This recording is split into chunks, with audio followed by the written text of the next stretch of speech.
முதல் வாசகம் இறைவாக்கினர் தானியேல் நூலிலிருந்து வாசகம். அந்நாட்களில் அசரியா நெருப்பின் நடுவில் எழுந்து நின்று உரத்த குரலில் பின்வருமாறு மன்றாடினார். உமது பெயரை முன்னிட்டு எங்களை என்றும் கைவிட்டு விடாதீர். உமது உடன்படிக்கையை முறித்து விடாதீர்.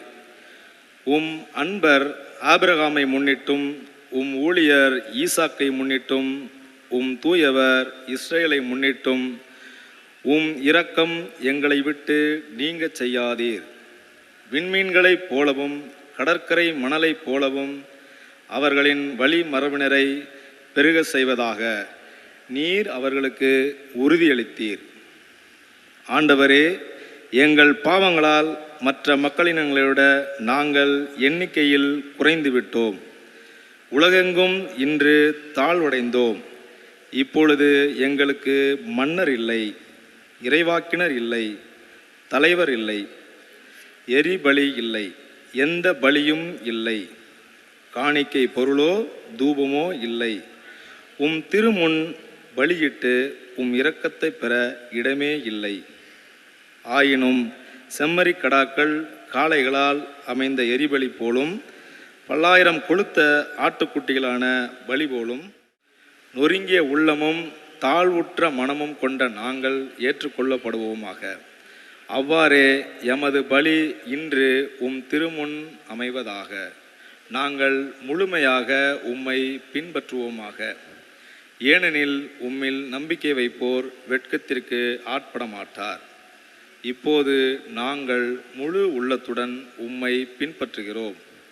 உமக்கு அஞ்சி உம் முகத்தை நாடுகிறோம்.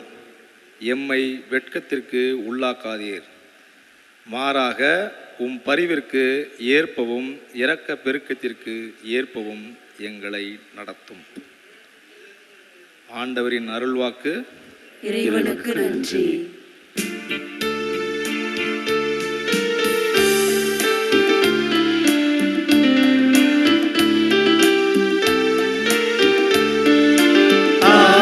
தன் மந்தையை காப்பது போல ஆண்டவர் நம்மை காக்கின்றார்.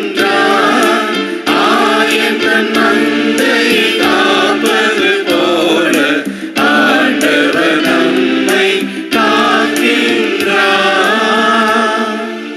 இப்பொழுதாவது உங்கள் முழு இதயத்தோடு என்னிடம் திரும்பி வாருங்கள். நான் அருள் நிறைந்தவர், இரக்கமிக்கவர் என்கிறார் ஆண்டவர். ஆயன் தன் மந்தையை காப்பது போல ஆண்டவர் நம்மை காக்கின்றார்.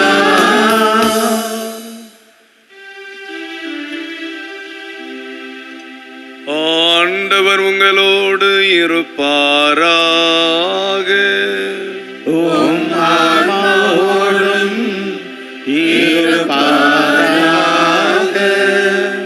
தூய மத்தேயு எழுதிய நற்செய்தியிலிருந்து வாசகம். ஆண்டவரே, மாட்சி உமக்கே. அதிகாரம் 18 இறைவார்த்தைகள் 21 - 35 முடிய. அக்காலத்தில் பேதுரு இயேசுவை அணுகி, ஆண்டவரே, என் சகோதர சகோதரிகள் ஒருவர் எனக்கு எதிராக பாவம் செய்து வந்தால் நான் எத்தனை முறை அவரை மன்னிக்க வேண்டும்? 7 முறை மட்டுமா என கேட்டார். அதற்கு இயேசு அவரிடம் கூறியது, 7 முறை மட்டுமல்ல, 70 தடவை 7 முறை என நான் உனக்கு சொல்லுகிறேன். விண்ணரசை பின்வரும் நிகழ்ச்சிக்கு ஒப்பிடலாம். ஓர் அரசர் தம் பணியாளரிடம் கணக்கு கேட்க விரும்பினார். அவர் கணக்கை பார்க்க தொடங்கிய பொழுது அவரிடம் 10,000 தாலந்து கடன்பட்ட ஒருவனை கொண்டு வந்தனர். அவன் பணத்தை திருப்பி கொடுக்க இயலாத நிலையில் இருந்தான். தலைவரோ அவனையும் அவன் மனைவி மக்களோடு அவனுக்குரிய உடைமைகள் யாவற்றையும் விற்று பணத்தை திருப்பி அடைக்க ஆணையிட்டார். உடனே அப்பணியாளர் அவர் காலில் விழுந்து பணிந்து, என்னை பொறுத்தருள்க, எல்லாவற்றையும் உமக்கு திருப்பி தந்து விடுகிறேன் என்றார். அப்பணியாளரின் தலைவர் பரிவு கொண்டு அவனை விடுவித்து அவனது கடன் முழுவதையும் தள்ளுபடி செய்தார்.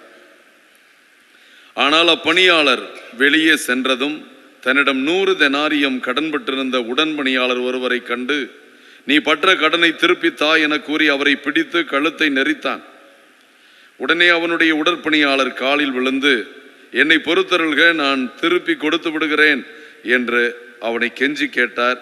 ஆனால் அவன் அதற்கு இசையாது கடனை திருப்பி அடைக்கும் வரை அவரை சிறையில் அடைத்தான். அவருடைய உடன்பணியாளர்கள் நடந்ததை கண்டபோது மிகவும் வருந்தி தலைவனிடம் போய் நடந்தவற்றையெல்லாம் விளக்கி கூறினார்கள். அப்போது தலைவர் அவனை வரவழைத்து, பொல்லாதவனே, நீ என்னை வேண்டிக் கொண்டதால் அந்த கடன் முழுவதையும் உனக்கு தள்ளுபடி செய்தேன். நான் உனக்கு இரக்கம் காட்டியது போல் நீயும் உன் உடன் பணியாளருக்கு இரக்கம் காட்டியிருக்க வேண்டாமா? இரக்கம் காட்டியிருக்க வேண்டும் அல்லவா? அத்தலைவர் சினம் கொண்டவராய் அவனை கடன் அனைத்தையும் அடைக்கும் வரை அவனை வதைப்போரிடம் ஒப்படைத்தார். உங்களுள் ஒவ்வொருவரும் தம் சகோதர சகோதரிகளை மனமாற மன்னிக்காவிட்டால் உங்கள் விண்ணக தந்தையும் உங்களை மன்னிக்க மாட்டார். இது ஆண்டவரின் அருள்வாக்கு. கிறிஸ்துவே